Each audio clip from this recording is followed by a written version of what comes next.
Cuando se hundió la Atlántida, lo único que quedó fueron las Islas Canarias, todo lo demás se destruyó, se quedó hundido bajo el océano. ¿Y la de San Borondón? No sé si tiene que ver, pero todo quedó hundido. La alteración magnética es lo del campo del Triángulo de las Bermudas, pero como a nivel tierra, lo único así más prominente que quedó fueron las Islas Canarias. Todos ellos se destruyeron, muchas guerras que tuvieron. El deseo de poder, de conquistar. Entonces, ¿qué ocurre? Que la humanidad empieza a desarrollarse, empieza a expandirse y bajaron a un continente que se llamaba Gondwana, está en el sur de África. Y en Gondwana ellos se fueron desarrollando y empezaron a hacer una civilización, y a entenderse. Después migraron a Lemuria, que otros le llaman Mu. Después migraron a Poseidonis, que le llaman a Atlántida. Y después de Poseidonis ya fue la última gran expansión más importante, donde la mayoría de supervivientes fueron los que llegaron a poblar, a crear la civilización inca, la civilización maya y azteca, y la civilización del Valle del Indo, que es donde salieron los Vedas, todo lo que viene después de la cultura védica de los los hindúes. Y la casta sacerdotal fue la que modificó la cultura Kem, que eran los egipcios. Hasta entonces eran negros ahí trabajando tal, pero esa gente llegó ahí y estableció un sistema sacerdotal. Hubo una primera pirámide y a partir de ellos, ahí fue donde ellos hicieron un boom del conocimiento y de la ciencia de la Atlántida. Los sacerdotes, los más entendidos, se establecieron ahí.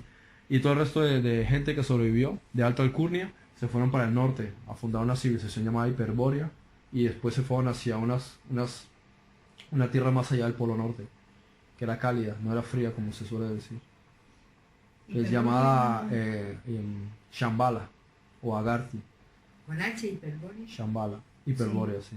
Viene de Y ahí se fueron a Shambhala o Agartha. Hiperbórea, ¿qué zona sería? En el norte,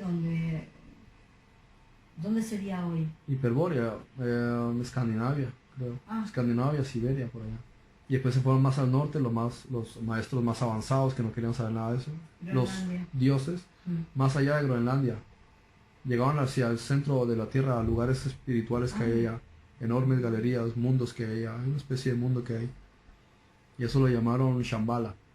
Perdón, Agartha. Y la capital se llama Shambhala. Pero sería dentro de la Tierra, entonces Agartha. Sí. Es una especie de lugares debajo de la Tierra, pero gigantes. Es como civilizaciones que hay debajo de la Tierra. En lugares que hay espacio. O sea, son tan grandes que en realidad no te das cuenta que estás debajo de la Tierra. Por lo grandes que son. Tienen su propia iluminación, su propio estilo de vida. Wow. Los gobiernos saben que existe eso allá abajo, lo saben hace tiempo. Sí, yo he escuchado. Ellos saben que hay 7 civilizaciones bajo tierra. Bueno, están diciendo que el tercer templo está debajo de la tierra también. No sé. Pues sucede que mientras se desarrollaba la vida en la Tierra, en estos procesos así en la Atlántida, en Marte también había un proceso de desarrollo, y en un planeta que había entre Marte y la Tierra que se llamaba Maldek. Y la civilización de Maldek llegó a un punto de tal belicismo que se autodestruyeron. ¿Belicismo? Guerra, bélico. Ah. Llegaron y se reventaron, acabaron con el planeta. Entonces el planeta explotó y mandó todos los pedazos de roca que barrieron la superficie de Marte y llegaron a la Tierra y golpearon contra la Tierra e impactaron contra la costa oeste de la Atlántida y produjeron una alteración con una máquina que ellos estaban fabricando, reventaron y pusieron un agujero y cayeron en otras partes de la Tierra y causaron desastres naturales muy, muy bestias. Y la población de Marte casi murió. Pero algunos, como que sabían que eso iba a ocurrir, consiguieron enviar sus almas a la Tierra y otros se fueron físicamente y consiguieron llegar a la Atlántida después de todo eso y los dejaron venir. Era una población pequeña, pero solo querían conquistar la Tierra, querían ser los amos y señores y quisieron fabricar armas y entonces cambiaron mucho la espiritualidad de la gente y alteraron las intenciones de paz que tenían los atlantes. Empezaron a sembrar mucha oscuridad entre ellos, mucha, y al final quisieron dominar a todo el resto del planeta. Y se fueron contra Europa y vinieron a atacar a los atenienses y se montó una guerra entre ellos. Y empezaron a fabricar armas. No habían descubierto lo que era energía nuclear, pero sí la energía dimensional. Y empezaron a producir una alteración con pirámides que podían hacer un viajes en el tiempo hacia atrás, hacia adelante, abrir portales y querían que era un arma para destruir a los europeos. Y el arma se salió de control y produjo una especie de destrucción planetaria. Yo vi una película de la Atlántida Mm. que contaba esto mismo. Desestabilizaron de tal manera la Tierra que hubo una catástrofe como nunca la había visto desde que la Tierra fue destruida, cuando les conté, hace millones de años. Y fue tal que toda la Tierra se inundó. Todos los pozos que había debajo de la Tierra, que son acueductos súper grandes, todo eso se abrió y la Tierra se empezó a inundar. Y empezó todas las nubes a condensarse y a producir una lluvia en toda la Tierra. Y se ahogaron, casi toda la población de la Tierra murió. Sobrevivieron como 150.000 personas, como mucho, todo el resto fallecieron. Entonces cada uno, dependiendo de cada uno de los 5 continentes, fabricaron barcos porque el Espíritu Santo los instruyó a través de los ángeles para que fabricaran barcos. Y esa época se llamó Noah o Noé. Y en esa época consiguieron sobrevivir. Entonces la representación... Justo te iba a preguntar, Sí. pero, ¿qué era? ¿Antes de Noé o fue después? Porque entonces Claro. sí hubo un... Sí, fue una Claro. catástrofe exagerada. La Tierra casi... O sea, fue una destrucción casi total de la Tierra. Y sobrevivieron, fueron como... No recuerdo muy bien. Pero para el número de personas que tenía que haber en la Tierra fue prácticamente nada, muy poco. Algunos animales, pero más que todo personas. Las personas más puras fueron 7 parejas de cada uno. Las personas que a lo mejor por amor o por misericordia los dejaron pasar fueron 2 parejas de cada uno. Que eso es lo que refiere a la metáfora, a los impuros y los puros. Y permitieron la supervivencia de ellos. Entonces, dependiendo de los 5 continentes, se repartieron cada uno de ellos. Y cuando las aguas bajaron, hubo una capital mundial que volvía a ser Eshagila. El sitio donde reunían el oro para llevárselo de la tierra antes quedó destruido, pero volvieron a hacer ahí una torre una vez más. Pero los confundieron y a partir de ahí se repartieron y ya nunca más hubo unidad. A partir de ahí todas las civilizaciones se separaron, ya no hubo unidad en idiomas, ya no hubo unidad en forma de pensar. La gente se olvidó que había otros que habían sido antes parte de una única comunidad. Todo lo que antes había sido un único pueblo, un mismo pensar, un mismo sentir, todo lo que habían aprendido a nivel espiritual, a nivel psíquico, sabían tener hijos sin tener relaciones sexuales, podían leerse la mente, todo eso lo olvidaron y pasaron a ser otra vez casi que cavernícolas y la humanidad se separó en naciones distintas y vino la separación completa otra vez. El ego se salió con la suya, una vez más. Que hablamos por teléfono, que cómo fue lo del tema de que había población amarilla, eso se vio roja, también los negra, yaguas. blanca. Ellos crearon 7 razas, una era blanca, no, varias eran blancas. Una raza, digamos que sería lo que hoy podríamos llamar élfica, Ah, los elfos. Ah, Otra los raza, elfos una son raza blancos. élfica. No, blanca es blanca, élficos eran otros, eran más espirituales. Ellos creo que vivieron en Hiperbórea, en Escandinavia, en el norte de Europa. Vale. pues sí, como en la película, ellos son muy espirituales. Sí. Hay alguno que es medio... La raza negra es la más antigua, biológicamente hablando, porque fueron los primeros descendientes de los que ellos crearon en África. Los hicieron fuertes y resistentes porque querían que trabajasen la tierra, por eso los negros son más hechos para ese tipo de aguante físico. Hubo 7 señores o principales que fueron los que pusieron su propio ADN para marcar las diferencias genéticas en cada uno de ellos. Después hubo una raza roja, hubo varias razas, no me acuerdo exactamente muchas de las características y diferencias de ellos. Los chinos de andar eran... Ellos son de uno de esos grupos. Los asiáticos son uno de esos grupos. Claro, porque... Pero en realidad solo sobrevivieron 3 razas después de todo eso. Se fueron extinguiendo algunas. Después quedaron minorías de otras razas y después, de todas maneras, también había otro... O sea, no todo era humano. Había muchas civilizaciones aquí que no eran humanas, habían colonias. También había espíritus de la naturaleza, de otra... O sea, son como de cuarta densidad, pero ellos son como pensamiento conciencia, que puedes llegar a verlo, pero no necesariamente tienen un cuerpo como el nuestro. Y ellos se encargaban, lo que pasa es que dejaron de que la humanidad los viese, ellos se encargaban de los elementos. Entonces había unos que se encargaban del agua, otros se encargaban del aire, otros se encargaban del fuego y otros se encargaban del elemento tierra. Pero no eran como ángeles. No eran ángeles, son espíritus de la naturaleza. Ah, como el... Y tenían sus propios símbolos. Por Eso, ejemplo, el espíritu como- de los del fuego era la salamandra, por ejemplo, por decir algo. Cada uno tenía sus propios símbolos. Así como dice que en el bosque, como las hadas del bosque que dice. Exacto. Las hadas eran las hadas y los silfos. El silfo es una hada masculina. Hadas y silfos son los encargados de los bosques. Se encargan del elemento, pero mayormente ellos están más relacionados con el espíritu del fuego. por la conciencia, por la luz y la pureza y encargarse de la primavera y cosas así.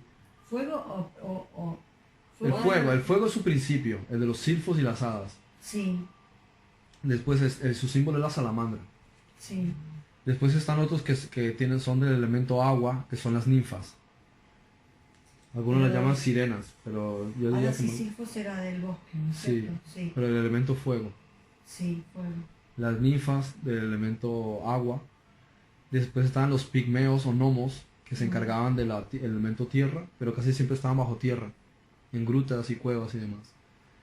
Y después los del el elemento aire eran los aeros, como cuando habla la Biblia del espíritu de la potestad del aire. Entonces, hubo mucha población en la tierra. ¿Cómo eran los del aire? ¿Cómo llamaban? Aeros, Aeros. aeros, aeros, sí. Se les conoce más bien por el aspecto negativo, porque se les relaciona con un tipo de demonios. No sé si hubo una especie de rebelión, ellos son más entendidos como espíritus negativos. Pero eso, hubo muchas civilizaciones en la Tierra. Y de hecho, antes de todo eso, antes de que los seres humanos hubiésemos estado aquí como tal, los primates y los colonos y tal, después les hablaré de ellos, algunos de los más antiguos seres de nuestra galaxia, los primeros en aparecer, no eran humanos, se parecen más a reptiles, y ellos colonizaron la Tierra, hicieron grandes galerías, y después persiguieron a la humanidad cuando la humanidad quiso venir aquí, pero no nosotros, una humanidad celestial que viene del sistema Lira. Lira. Sí, la primera humanidad, no las primeras humanidades en esta parte de No, intergaláctica, no, lo que son van los- de Lira, los son parecidos a reptilianos. nosotros. Sí. Que dicen que la reina Isabel y son reptilianos. A saber. Pues dice uno que... Ellos son los más antiguos de los más antiguos de la tienen galaxia. la mirada como acelera como los reptiles. Sí, un ojo como negro o algo así. Ellos son de los primeros de la galaxia porque el ego, cuando se personificó a sí mismo, lo primero que él creó antes de que existiese cualquier otra conciencia, es su propia oscuridad. Entonces creó una jerarquía de oscuridad como si fuesen Dios. Por eso Platón lo llamó el demiurgo. Y es la oscuridad personificada antes de que existiese la vida. Eso es lo que simbólicamente representa el hecho de que cuando aparece la creación, lo primero que aparece es oscuridad y tiniebla y abismo. ¿Por qué? Porque está representando que lo primero que representa el ego al crear todo esto es oscuridad, no luz. La luz tiene que aparecer para poder separar entre la luz y la tiniebla, sea en un sentido literal o metafórico. Vale. Y ellos aparecieron primero en el sistema Draco, Draco. constelación Draco, sí, Ah, es una una constelación. constelación. Está al lado de Lira y al lado de Estrella Polar Ártica. Está arriba del Polo Norte. Y ellos influyeron a los de Orión después, los que habían trabajado en la vida en la Tierra. Por eso mucha sociedad los llama a ellos demonios, considera que los demonios están relacionados con ellos. Son tan antiguos.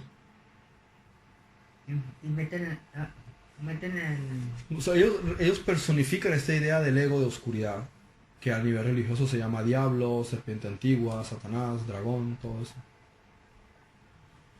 Pero todo eso es dentro de esa ilusión del sueño. O sea, hay diferentes niveles y capas y conceptos. El primero es el ego de nosotros. Si lo quieres ver a nivel cósmico, son estas gentes. Si lo quieres ver en otro sentido, pues es Lucifer. En cada nivel que lo quieras ver siempre va a aparecer alguien que va a personificarlo.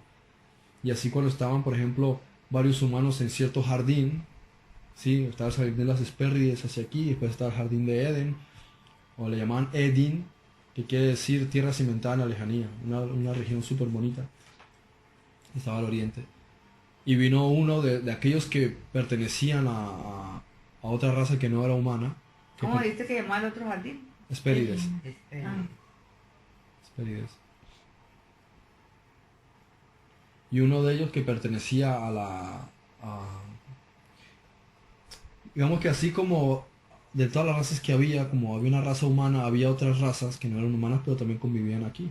Eran pues, un poco más salvajes. Y la Biblia los describe a nivel simbólico como salvajes, bestias, reptiles. y uno de ellos tuvo relaciones sexuales con una de las colonias humanas. Estaba prohibido el cruce entre especies. pero tuvo relaciones sexuales con ella. La drogó, tuvo relaciones con ella y tuvieron un hijo. Y a ¿Qué partir, salió? un humano, pero como el ADN estaba combinado, se produjo una alteración en sus genes y a partir de ahí su capacidad de vivir más de 1000 años se alteró y empezaron a enfermarse, empezaron a tener muchos problemas. Era un híbrido, no estaba identificado con ningún grupo y ninguna de las dos em, tribus lo quiso aceptar. No era reptil, no era humano, entonces perteneció a una línea distinta. ¿Y el minotauro y todo eso? Eso fue después, cuando los ángeles caídos bajaban a la tierra y empezaron a utilizar laboratorios para meter animales y hacer cosas raras con 2 cabezas, con 3 colas, humano mitad tal, mitad toro. Entonces a violar la naturaleza para hacer todo tipo de experimentos raros. Entonces produjeron esta línea de humanos y la esposa, perdón, el esposo de la mujer, cuando tuvo relaciones con ella lo contaminó con el mismo virus, entonces aparecieron enfermedades de transmisión sexual y hubo un degenere. Entonces toda la progenie que vino por esta línea ya no tenía la misma chispa espiritual que habían tenido los anteriores. Entonces Claro. por eso se dice que la serpiente le dio a ella morder de la manzana. Aunque eso ocurrió en el sentido espiritual, lógicamente en Elohim, al principio. Pero como digo, todo se repite en los mismos escalones porque es todo parte del mismo sueño, solo se repite el patrón, la misma ecuación, pero con una imagen distinta, en una época distinta, en un planeta distinto, en una dimensión distinta. Pero hasta que no haya una sanación, hasta que no se sane el cargo de culpabilidad de la separación, se sigue repitiendo el mismo patrón. Imagínense, y la gente dice, hay personas que dicen que ya el fin está muy cerca, pero ¿cuál cerca? Si yo veo que hay a la humanidad más mala, y más contaminada, y más dañina. Y cuando sea esto, será en otro planeta, porque en la continuidad espacio-tiempo pueden pasar miles de años hasta que otro planeta que apenas se está desarrollando pase por las mismas etapas que estamos pasando nosotros. Y quién sabe si dentro de 1000 años nosotros veremos ángeles ayudándoles a ellos en su despertar como parte del Espíritu Santo. Porque parece como que, o sea, el tiempo es una ilusión. Nosotros ni siquiera sabemos que nosotros vinimos del cielo real hace 15.000 millones de años. Tampoco sabemos que a lo mejor hace 50.000 años nosotros veníamos de algún otro sistema, por ejemplo Deneb, otro sistema, o Alpha Centauri, estamos experimentando allá, pero no lo recordamos. Y de Pero aquí ya- más adelante estaremos en otro planeta, en otro desarrollo dentro de algunas vidas más adelante. Bueno, pero no me refiero de reencarnación, sino ayudando a otras civilizaciones. Pero ayudándoles porque tenemos que avanzar, O crecer. sea, nosotros primero tenemos que terminar Ajá. estas etapas. O sea, si uno no termina el perdón y la iluminación en esta vida, pues por huevo va a tener que volver a nacer para terminar esa etapa. Pero hasta que ya consiga eso, entonces ya no hay ninguna razón de seguir en ese reciclaje.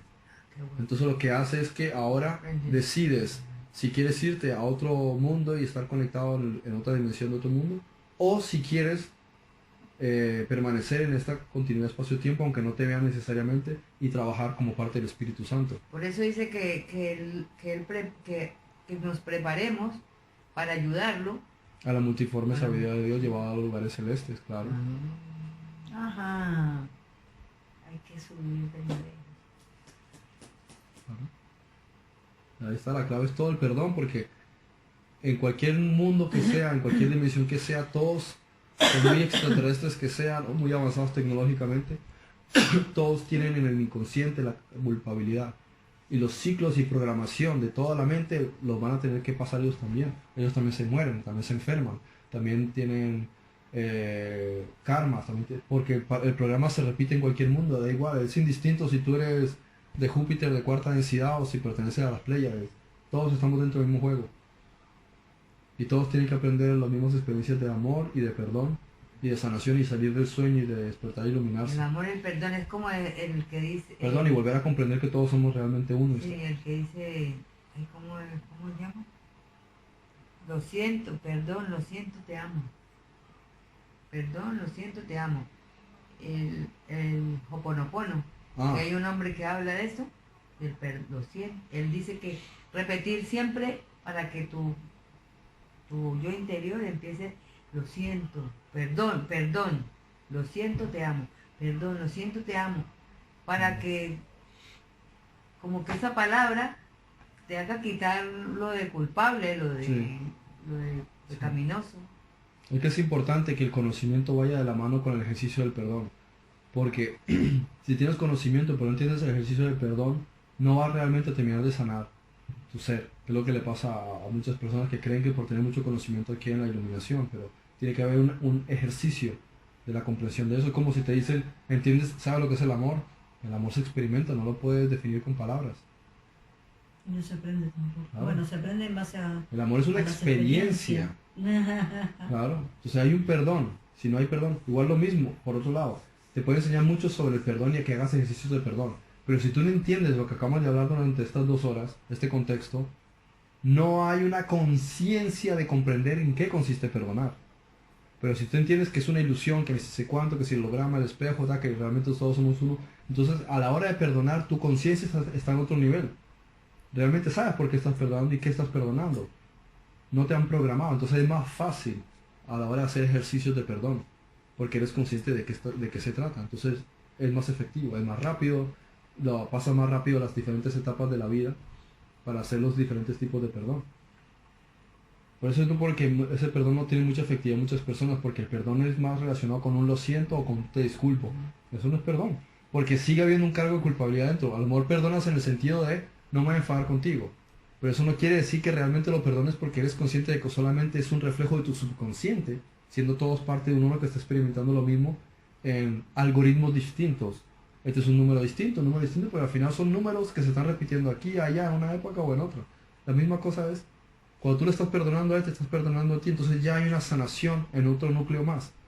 Y así va consiguiendo, y otro más, y otro más, y otro más. De esa manera empezamos a crear una conciencia colectiva, después una conciencia racial, después una conciencia planetaria, después una conciencia galáctica. Pero eso toma un proceso de tiempo. Eso, por ejemplo, lo experimentó Venus. Venus también empezó a hacer una conciencia, hasta que todo el planeta tomó conciencia completa. Pléyades, que es de diferentes estrellas, 200 y pico, todos ellos están en un proceso de conciencia tan avanzado y de hace mucho tiempo, que ellos están muy avanzados más que nosotros y se están yendo de esta dimensión y se están conectando con el infinito. Y la población está reduciendo, pero porque todos han empezado a despertar. De hecho, muchos de los ángeles que participaban en la historia de la Biblia venían de las Pléyades.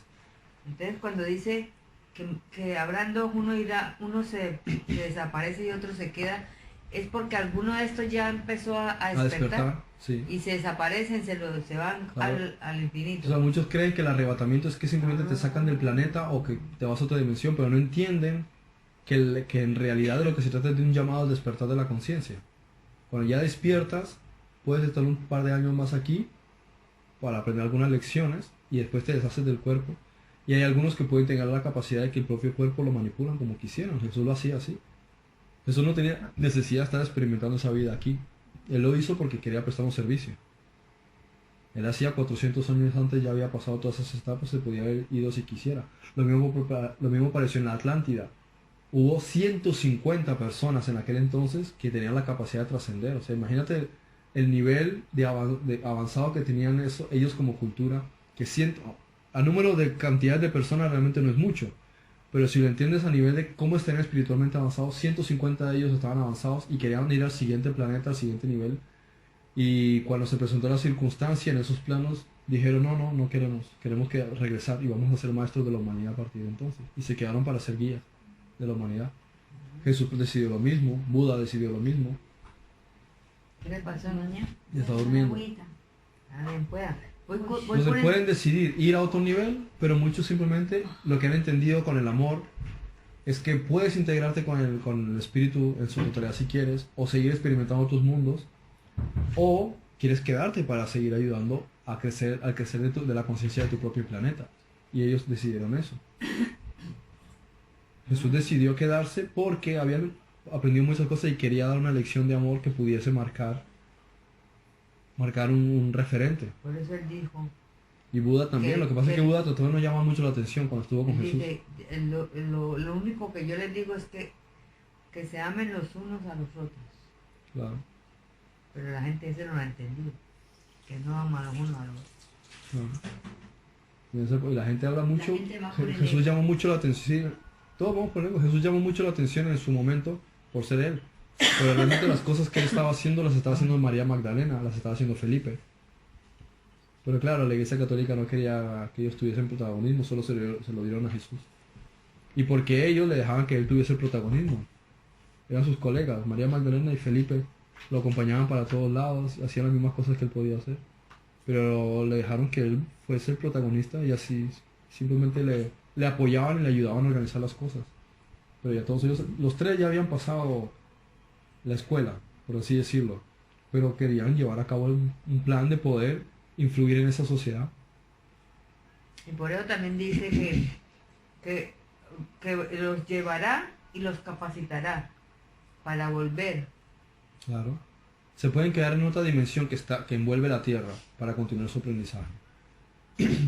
O pueden estar aquí o se pueden ir a otros planetas que están más avanzados. Pero también existe ese sentimiento que es como cuando llegas a la meta y te dicen puedes ir a buscar el premio, pero por el solo hecho de haber llegado a la meta que representa el amor, tú mismo decides que por amor quieres regresarte a ayudar a otros. Es como el juego de que nadie te está obligando, pero tu propio amor te dice que ya sé que puedo ir a coger el premio de haber alcanzado la meta, pero mi propio amor me está haciendo regresarme. Entonces eso hicieron muchas civilizaciones, no tenían la obligación de venir aquí a ayudarnos, nadie los obliga, pero es por el amor que ellos quieren servir. Por eso es por lo que han estado aquí y se han rebanado los sesos tratando de ver cómo pueden ayudarnos a nosotros a que nosotros despertemos y crezcamos.